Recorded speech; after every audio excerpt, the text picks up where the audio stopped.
وذكر فإن الذكرى تنفع المؤمنين.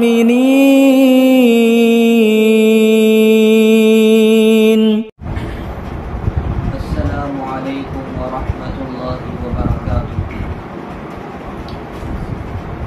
الحمد لله رب العالمين والعاقبة للمتقين والصلاة والسلام على سيد الأنبياء والمرسلين وعلى آله وأصحابه أجمعين.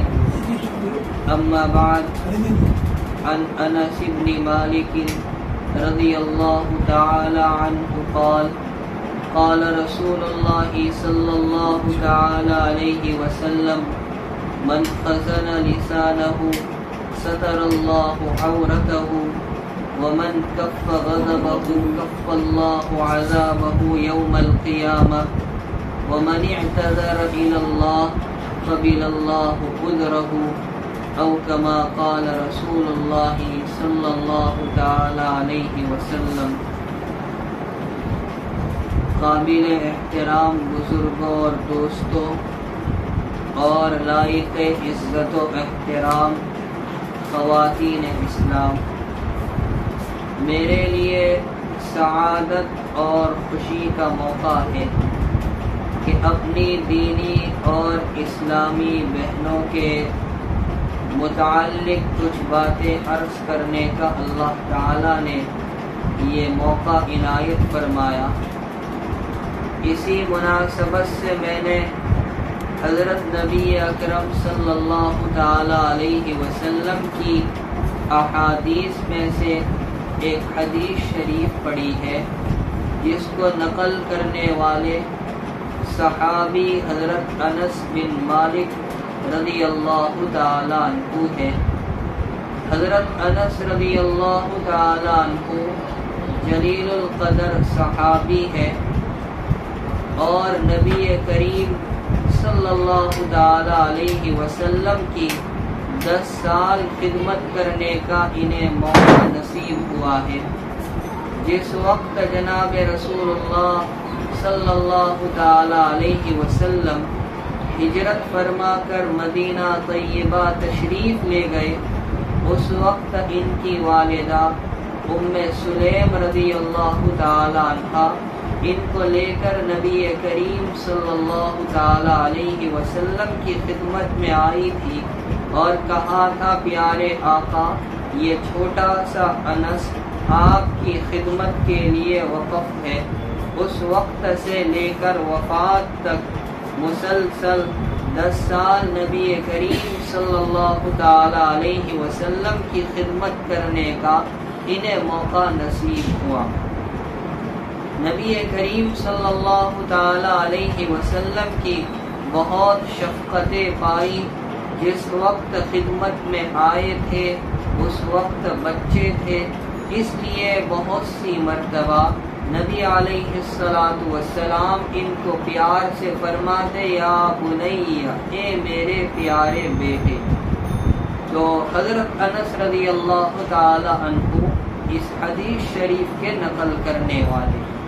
اس حدیث پاک میں جناب رسول اللہ صلی اللہ تعالی علیہ وسلم نے 3 نصیحتیں فرمائی ہیں۔ اگر ہماری خواتین اور عورتیں ان تینوں نصیحتوں کو اپنی زندگی میں بٹھا لے تو دین دنیا ہر اعتبار سے کامیاب ہو سکتی ہے۔ کیا ہیں وہ 3 نصیحتیں؟ پہلی نصیحت، نبی کریم صلی اللہ تعالی علیہ وسلم نے فرمایا: من خزن لسانہ ستر اللہ عورتہ، جو بندہ بندی اپنی زبان کی حفاظت کرے گا اللہ تبارک و تعالی اس کی پردہ پوشی فرمائیں گے، اس کے عیوب پر پردہ ڈال دیں گے۔ اس مختصر جملے میں نبی کریم صلی اللہ تعالی علیہ وسلم نے زبان کی حفاظت پر بڑا زور دیا ہے۔ حضور پاک صلی اللہ تعالی علیہ وسلم کے ارشادات زبان کی حفاظت کے بارے میں بھرے پڑے ہیں، جن میں سے میں چند حدیثیں آپ کی خدمت میں رکھتا ہوں۔ ایک روایت میں پیغمبر صلی اللہ تعالی علیہ وسلم نے ارشاد فرمایا، من یضمن لی ما بین لحیی وما بین رجلی اضمن لہ الجنہ، کہ جو آدمی مجھے ذمہ داری دے اس چیز کی حفاظت کی جو دو جبڑوں کے درمیان ہے، اور اس چیز کی حفاظت کی جو دو رانوں کے درمیان ہے، یعنی زبان اور شرمگاہ کی، حضور پاک صلی اللہ تعالی علیہ وسلم فرماتے ہیں میں اس کے لیے جنت کی ذمہ داری لیتا ہوں۔ اسی طرح ایک روایت میں نبی کریم صلی اللہ تعالی علیہ وسلم نے اپنے صحابہ سے فرمایا، کیا تم جانتے ہو ایسی دو چیزیں جس کی وجہ سے لوگ کثرت سے جنت میں داخل ہوں گے؟ صحابہ کرام نے جواب میں کہا، اللہ و رسولہ عالم، اللہ اور اس کا رسول خوب جانتا ہے۔ نبی کریم صلی اللہ علیہ وسلم نے جواب دیا، تقویٰ اور اچھے اخلاق، یہ دو چیزیں ایسی ہیں جس کی وجہ سے لوگ کثرت سے جنت میں جائیں گے۔ اس کے بعد آقا نے فرمایا، اچھا کیا تم جانتے ہو ایسی دو چیزیں جس کی وجہ سے لوگ کثرت سے جہنم میں جائیں گے؟ صحابہ کرام کا پھر وہی جواب تھا، اللہ و رسولہ اعلم، اللہ اور اس کا رسول خوب جانتا ہے۔ نبی کریم صلی اللہ تعالی علیہ وسلم نے فرمایا، الفم والفرج، منہ اور شرمگاہ۔ تو منہ کا ذکر یا تو اس وجہ سے کہ اسی کی وجہ سے حرام لقمہ پیٹ تک پہنچتا ہے، یا اس وجہ سے کہ اس کے اندر وہ زبان ہے جس کی وجہ سے بہت سے گناہ وجود میں آتے ہیں۔ زبان کی حفاظت کے سلسلے میں ایک روایت جس کو امام ترمذی رحمۃ اللہ علیہ نے نقل کیا ہے، حضرت عقبہ ابن عامر رضی اللہ تعالی عنہ نبی کریم صلی اللہ تعالی علیہ وسلم سے پوچھتے، پیارے آقا نجات کا کیا راستہ، من نجات؟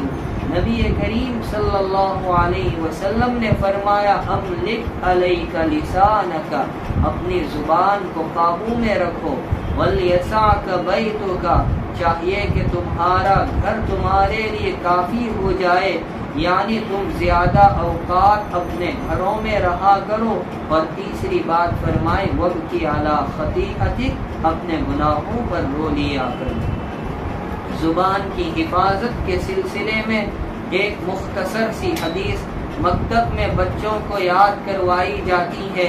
نبی کریم صلی اللہ علیہ وسلم نے ارشاد فرمایا، من صمت نجا، جو چپ رہا، خاموش رہا، اس نے نجات پائی۔ ایک روایت میں پیغمبر علیہ السلام نے فرمایا، جب انسان صبح کرتا ہے تو انسان کے بدن کے جسم کے سارے اعضاء زبان کے سامنے ہاتھ جوڑ کر کہتے ہیں، تو سیدھی رہنا، اگر تو سیدھی رہی تو ہم سیدھے رہیں گے، اور اگر تجھ میں کجی ٹیڑھا پن پیدا ہو گیا تو ہم ٹیڑھے ہو جائیں گے۔ ایک صحابی آتے ہیں اور نبی کریم صلی اللہ تعالی علیہ وسلم سے عرض کرتے ہیں کہ آپ مجھ پر سب سے زیادہ کس چیز کا خوف کرتے ہیں؟ نبی کریم صلی اللہ علیہ وسلم زبان پکڑ کر فرماتے ہیں، اس کا۔ ایک اور حدیث میں نبی کریم صلی اللہ علیہ وسلم نے ارشاد فرمایا، آدمی کا ایک گھڑی چپ رہنا، خاموش رہنا، افضل من عبادت 60 سنتن، 60 سال کی عبادت سے بہتر ہے۔ ایک موقع پر حضرت ابو ذر غفاری رضی اللہ تعالیٰ عنہ کو نصیحت کرتے ہوئے نبی کریم صلی اللہ علیہ وسلم نے فرمایا تھا، یا ابا ذر الا ادلک علی خصلتین ہما اخف علی الظہر واثقل فی المیزان، اے ابو ذر کیا میں تم کو ایسی دو چیزیں نہ بتلاؤں جو زبان پر ہلکی اور پشت ہما اخف علی الظہر، جو پشت پر، پیٹھ پر، کمر پر ہلکی اور میزان عمل میں بہت بھاری ہے۔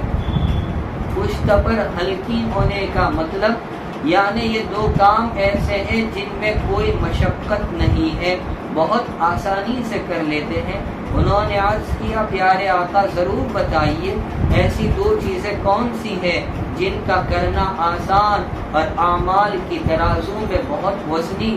نبی کریم صلی اللہ تعالی علیہ وسلم نے فرمایا طول الصمت و حسن الخلق، دیر تک چپ رہنا، خاموش رہنا، اور دوسری چیز اچھے اخلاق۔ اس کے بعد نبی علیہ السلام نے قسم کھا کر ارشاد فرمایا والذی نفسی بیدہ ما عمل الخلائق بمثلہما، قسم ہے اس ذات کی جس کے قبضے میں میری جان ہے، مخلوق نے ان دونوں سے بڑھ کر اور ان دونوں سے بہتر کوئی عمل نہیں کیا۔ میزبان رسول حضرت ابو ایوب انصاری رضی اللہ تعالیٰ عنہ روایت نقل کرتے ہیں کہ ایک صاحب نبی کریم صلی اللہ تعالیٰ علیہ وسلم کی خدمت میں آئے اور کہا اذنی و اوجز، پیارے آقا آپ مجھے نصیحت کیجئے اور مختصر نصیحت کرنا۔ نبی کریم صلی اللہ تعالیٰ علیہ وسلم نے ان کی نصیحت کو فوراً قبول کر لیا۔ ایک مرتبہ راندیر میں ہماری مسجد میں حضرت مفتی احمد خان پوری صاحب دامت برکاتہ مغرب کی نماز میں تشریف لے آئے۔ نماز کے بعد میں نے عرض کیا حضرت آپ مناسب سمجھے تو کچھ نصیحتیں فرما دے۔ انہوں نے یہی حدیث پڑھی کہ ایک صاحب نبی کریم صلی اللہ تعالی علیہ وسلم کے پاس آئے اور کہا اذنی و اوجز، آقا آپ مجھے نصیحت کیجئے اور مختصر نصیحت کرنا۔ مفتی صاحب نے یہ حدیث پڑھ کر بتلایا کہ اگر کوئی نصیحت کی درخواست کرے تو چاہیے کہ نصیحت کر لے، چاہے مختصر سی ہو، ایک دو جملے ہو۔ تو کیا نصیحتیں کی نبی کریم صلی اللہ علیہ وسلم نے؟ 3 نصیحتیں کی۔ پہلی نصیحت کی اذا قمت فی صلاتک فصلی صلاة مودع، جب تم نماز کے لیے کھڑے رہو تو اس شان اور اس کیفیت کے ساتھ گویا یہ تمہاری زندگی کی آخری اور الوداعی نماز ہو۔ اور دوسری نصیحت جو زبان کی حفاظت کے متعلق ہے، فرمایا وَلَا تَكَلَّمْ بِكَلَامٍ تَعْجِزُهُ مِنْهُ غَدًا، اپنی زبان سے کوئی ایسا جملہ، کوئی ایسا کلمہ نہ نکالو کہ تمہیں اٹھ کر معذرت پیش کرنا پڑے۔ اور تیسری نصیحت کی وَأَجْمِعِ الْأَيَاسَ مِمَّا فِي أَيْدِ النَّاسِ، لوگوں کے ہاتھوں میں جو چیز ہے ان سے اپنے آپ کو مایوس کر لو، یہ مت دیکھو فلاں کو کیا ملا ہے، اس کو کیا ملا ہے، اس کو کیا ملا ہے، بلکہ اللہ نے آپ کو جو دیا ہے اس پر شکر ادا کرو۔ تو نبی کریم صلی اللہ تعالی علیہ وسلم نے پہلی نصیحت زبان کی حفاظت کے بارے میں فرمائی کہ جو اپنی زبان کی حفاظت کرے گا اللہ سبحانہ و تعالی اس کی پردہ پوشی فرمائیں گے۔ ہمارے اکابر نے اس کا کتنا اہتمام کیا۔ حضرت ابو بکر صدیق رضی اللہ تعالی عنہ، ان کے بارے میں امام غزالی رحمت اللہ علیہ نے احیاء العلوم میں لکھا ہے بہت سی مرتبہ اپنی زبان کو پکڑتے اور فرماتے یہ ہے وہ چیز جس نے مجھے خطرے میں ڈال کر رکھا ہے۔ حضرت عبداللہ ابن مسعود رضی اللہ تعالی عنہ فرماتے ہیں کہ لمبے زمانے تک قید خانے میں ڈالے جانے کے لائق اگر کوئی چیز ہے تو وہ زبان ہے۔ حضرت طاؤس رحمت اللہ علیہ بہت بڑے تابعی اور بزرگ گزرے ہیں، فرمایا کرتے تھے میری زبان تو درندہ ہے اگر میں اس کو چھوڑ دوں تو مجھے ہی چٹ کر جائے. آج ہمارا حال یہ ہے کہ ہماری زبانیں ہمارے قابو میں نہیں. ہمارا بہت سا کلام فضول اور لغو ہوتا ہے، اور معاف کیجیے خصوصاً خواتین کا 90% کلام لغو ہوتا ہے. آپ لوگوں نے قصہ سنا ہوگا، نبی کریم صلی اللہ علیہ وسلم کے زمانے میں 2 عورتوں نے روزہ رکھا، اور روزہ رکھنے کے بعد بات چیت کے لیے بیٹھی تو کسی صاحب کی غیبت کا سلسلہ چل پڑا، اور اتنی طویل گفتگو ہوئی کہ اب ان کی جان آن پڑی. نبی کریم صلی اللہ تعالی علیہ وسلم کو پتا چلا تو آپ نے ان کے پاس برتن بھیجا، کہا اس میں قے کرو. ایک نے قے کی تو اس میں کچا گوشت نکلا، دوسری نے قے کی تو اس میں سے بھی گوشت کے ٹکڑے نکلے. فرمایا تم نے روزہ تو رکھ لیا، لیکن روزے کی حالت میں غیبت کر کے اپنے مردار بھائی کا جو گوشت کھایا ہے وہ یہ ہے. معلوم ہوا زبان کی حفاظت کا مسئلہ بڑا اہم ہے. ایک شہزادہ تھا، اس کو کہیں سے خاموشی کے فوائد کا علم ہو گیا کہ چپ رہنے کے کیا فائدے، خاموش رہنے کے کیا فائدے، تو وہ ہر وقت خاموش رہنے لگا. بادشاہ جو اس کا باپ تھا اس کو فکر ہوئی، ڈاکٹروں کو، طبیبوں کو، حکیموں کو بلوایا، علاج کیا، لیکن کوئی فائدہ نہ ہوا. وہ چپ تو چپ ہی، خاموش ہی رہنے لگا. تو کسی نے مشورہ دیا کہ چلو ہم اسے سیر و تفریح کے لیے، شکار کے لیے لے چلتے ہیں، شاید وہاں جا کر اس کا دل بہلے اور کچھ بولنے لگے. شکار کے لیے گئے تو ایک درخت پر سے ایک پرندے کے بولنے کی آواز آنے لگی.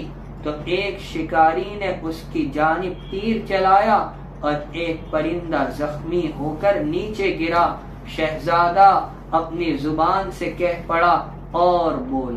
جب شہزادے کے یہ جملے نکلے تو لوگوں نے اس کی ملامت، اس کی ڈانٹ ڈپٹ شروع کی. اس کو کچھ نہیں ہوا ہے، اس کو بولنا آتا ہے اور یہ ہمیں بس پریشان کر رہا ہے.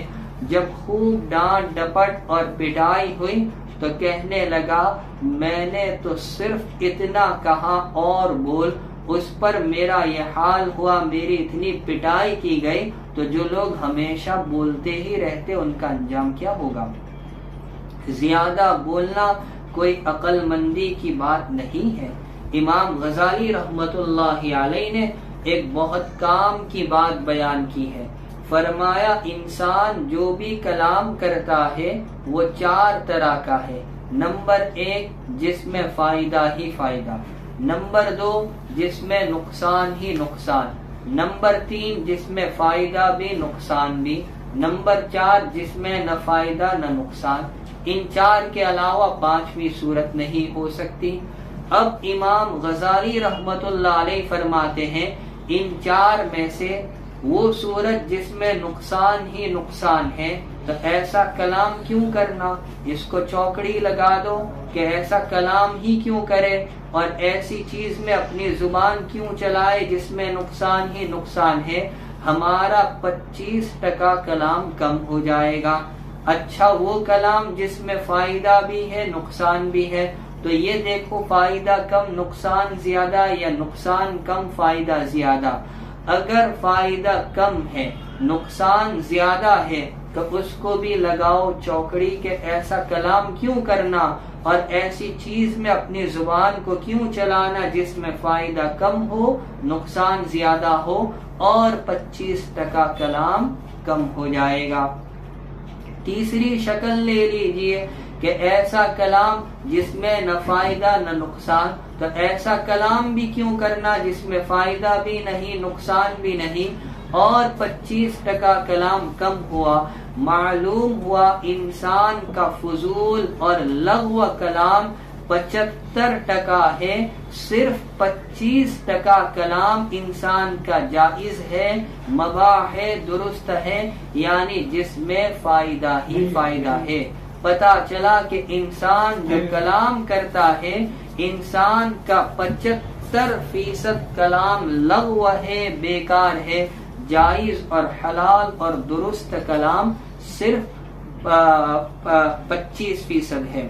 تو نبی کریم صلی اللہ تعالی علیہ وسلم نے پہلی نصیحت کی، جو اپنی زبان کی حفاظت کرے گا اللہ اس کی پردہ پوشی فرمائیں گے۔ حضرت مولانا منظور نعمانی صاحب جو مولانا سجاد صاحب نعمانی دامت برکاتہم کے والد، انہوں نے ایک بہت کام کی بات بیان فرمائی، فرمایا اگر زبان چلانے میں زیادہ بولنے میں کوئی خوبی ہوتی، کوئی کمال ہوتا تو سب سے زیادہ بولنے والے نبی کریم صلی اللہ علیہ وسلم ہوتے، اس لیے کہ اللہ پاک نے اپنے محبوب صلی اللہ علیہ وسلم کی زندگی کو قیامت تک آنے والے تمام لوگوں کے لیے اسوہ اور نمونہ بنایا، لیکن اس کے باوجود نبی علیہ الصلاۃ والسلام کی بہت سی مجلسیں خاموشی کی مجلس کہ آپ بھی خاموش، مجمع بھی خاموش۔ دوسری نصیحت کی وَمَنْ كَفَّ غَضَبَهُ كَفَّ اللَّهُ عَذَابَهُ يَوْمَ الْقِيَامَةِ، جو اپنے غصے کو روک لے گا اللہ تعالی قیامت کے دن اس سے اپنا غصہ روک لیں گے۔ غصہ ایک فطری صفت ہے، لیکن اس کو دبانا، اس پر قابو کرنا یہ کمال ہے۔ قرآن کریم میں متقین کی صفات بیان کی گئی تو فرمایا وَالْكَاظِمِينَ الْغَيْظَ، اہل تقوی وہ ہیں جو اپنے غصے کو پی جانے والے ہیں۔ محدثین کرام نے، مفسرین کرام نے جنت کے 8 دروازوں کے نام بتلائے ہیں۔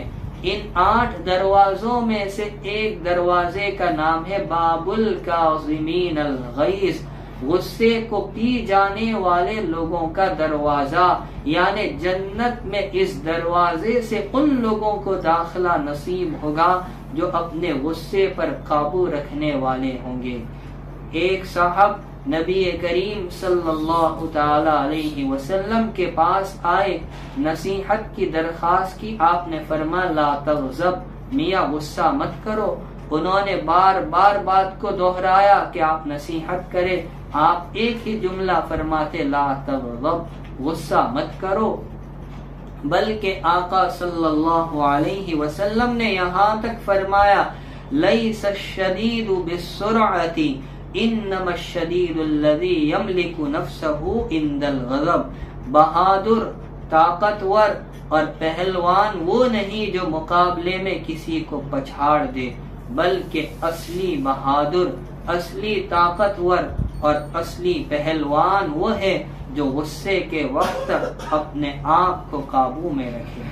غصہ ایک بری چیز ہے، حدیث پاک میں ہے ان الغضب لیفسد الایمان کما یفسد الصبر العسل، کہ غصہ انسان کے ایمان کو ایسے خراب کر دیتا ہے جیسے ایلوا جو ایک کڑوی چیز ہوتی ہے دیویل کی طرح، اگر تھوڑا سا دیویل شہد میں ڈال دیا جائے پورے شہد کے مزے اور ذائقے کو خراب کر دیتا ہے، اسی طرح غصہ اگر کسی مؤمن میں پیدا ہو جائے تو وہ ایمان والے کے ایمان کو خراب کر دیتا ہے۔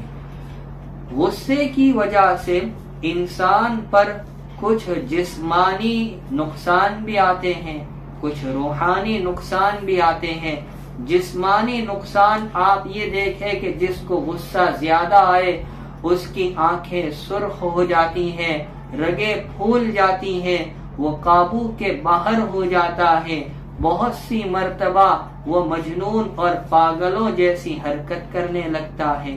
روحانی نقصان یہ ہے کہ وہ ایمان کے لیے خطرہ ہے، میاں بیوی میں جھگڑے اور طلاق کا سبب بنتا ہے، اللہ اور رسول کی ناراضگی کا ذریعہ ہے۔ اس لیے سرور عالم صلی اللہ تعالی علیہ وسلم نے غصے کا علاج بتایا، فرمایا ان الغضب من الشیطان، غصہ شیطان کی جانب سے ہے۔ اب شیطان چونکہ آگ سے بنا، آگ کو بجھانے والی چیز کیا ہے؟ پانی، لہذا اگر کسی کو غصہ آئے تو وضو کر لے، یعنی اپنے بدن پر پانی لگا لے۔ ایک اور علاج بتلایا کہ اگر آدمی کھڑا ہو تو بیٹھ جائے، بیٹھا ہو تو لیٹ جائے۔ ایک شکل یہ بھی ہے کہ جس کمرے میں ہو وہاں سے نکل جائے۔ تو دوسری نصیحت نبی کریم صلی اللہ تعالی علیہ وسلم نے فرمائی، وَمَنْ كَفَّ غَضَبَهُ كَفَّ اللَّهُ عَذَابَهُ يَوْمَ الْقِيَامَةِ، جو اپنے غصے کو قابو میں رکھے گا اللہ تعالیٰ بھی اس سے اپنے غصے کو روک لیں گے۔ اور تیسری نصیحت نبی کریم صلی اللہ علیہ وسلم نے فرمایا، وَمَنِ اعْتَذَرَ إِلَى اللَّهِ قبل اللہ عذرہ، جو اللہ کی بارگاہ میں معذرت پیش کرے گا، گڑ گڑانے کی عادت ڈالے گا، اللہ تعالیٰ اس کی معذرت کو قبول فرمائیں گے۔ آج امت کی پریشانی کی کیا وجہ ہے؟ حضرت مفتی محمد شفیع صاحب عثمانی رحمت اللہ علیہ نے معارف القرآن میں لکھا ہے، امت کی پریشانی کی ایک وجہ یہ ہے کہ امت نے اللہ سے مانگنا اور اس کے سامنے گڑ گڑانا چھوڑ دیا ہے۔ ہمیں دوسروں کے سامنے ہاتھ پھیلانا اچھا لگتا ہے، لیکن اپنے خالق، اپنے مالک، اپنے پروردگار کے سامنے ہاتھ پھیلاتے ہوئے، اس سے مانگتے ہوئے، حالانکہ اس نے وعدہ کیا ہے مجھ سے مانگو میں تمہاری پکار کو قبول کروں گا، اور اس کے پاس اگر مانگا جائے تو وہاں سے ذلتی اور شرمندگی کا کوئی امکان نہیں، لیکن اس کے باوجود ہم اس سے مانگتے نہیں، دوسروں کے سامنے اپنے آپ کو ذلیل و خوار کرتے ہیں۔ میرے بھائیوں اور میری بہنوں، اللہ سے مانگنے کی عادت ڈالیے۔ امت کی پریشانی کی ایک بنیادی وجہ یہ ہے کہ ہم نے اللہ کے سامنے گڑ گڑانا چھوڑ دیا ہے۔ کیا اللہ کے وہ بندے تھے جو آخری رات میں اٹھ کر اللہ سے مانگا کرتے تھے؟ آپ بیتی میں حضرت شیخ مولانا محمد زکریا صاحب رحمت اللہ علیہ نے لکھا ہے کہ میں نے دو بزرگوں کو دیکھا جو آخری رات میں خوب روتے تھے۔ ایک فرمایا میرے والد حضرت مولانا محمد یحییٰ صاحب رحمت اللہ علیہ، اور ایک شیخ الاسلام حضرت مولانا سید حسین احمد مدنی رحمت اللہ علیہ۔ اور حضرت مدنی رحمت اللہ علیہ ایک شعر پڑھا کرتے تھے، چے بودے کے دوزخ زمن پر شدے، مگر دیگرے را رہائی شدے۔ مطلب یہ پروردگار اگر کل قیامت میں تو تمام لوگوں کو جہنم سے نجات دے، اس شرط پر کہ حسین احمد اگر جہنم میں جائے تو سب کو نجات مل سکتی ہے، تو میں جانے کو تیار ہوں۔ بہت اونچی بات ہے، ہم تو سوچ بھی نہیں سکتے ان حضرات کی تڑپ اور ان کی کڑن، ان کی فکر، ان کا جذبہ کیا تھا۔ اس لیے ہمیں چاہیے کہ ہم بھی اللہ کے سامنے مانگنے والے، گڑ گڑانے والے بنے۔ اللہ کو رونے والے بندے بہت پسند ہے۔ امام بخاری رحمت اللہ علیہ نے بخاری شریف میں روایت نقل کی ہے، کل قیامت میں جب سورج کو قریب کر دیا جائے گا، نفسی نفسی کا عالم ہوگا، آدمی اپنے اپنے عمل کے اعتبار سے پسینے میں ڈوبا ہوگا۔